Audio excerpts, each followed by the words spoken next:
every weekend. Wait, no, the doors open. When you're going in the castle today, of course it is a self-guided experience, so it's a bit different than our normal guided tours, so you can move at your own pace, as fast or as slow as you like.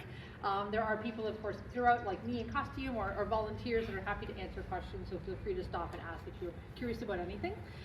Inside the castle, you're exploring all 3 floors, so the main, upstairs, and some select spaces in the cellar as well. So you get the upstairs experience for the well-to-do family, the MacNabs that lived here in the 1850s, and also a little bit of the servant space and experience as well, those who are working in the home. When you're inside, basic reminders, so you can take pictures inside. Please just no video or audio recording of anyone, we appreciate that. No food or drink inside, so keep water, candy, food, anything like that tucked away until you're all done the tour. Be careful inside, hold the railings, watch your step, all those sort of health and safety reminders. And please don't touch all the things. It is a museum, so better to keep your hands to yourself if you can.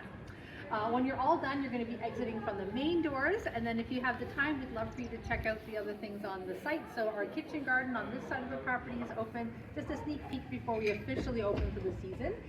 Over here on this side, we have the Hamilton Military Museum with a brand new exhibit opening up this weekend with all kinds of extra activities. There's a musician up there, there's a number of hands-on activities, especially for kids and families.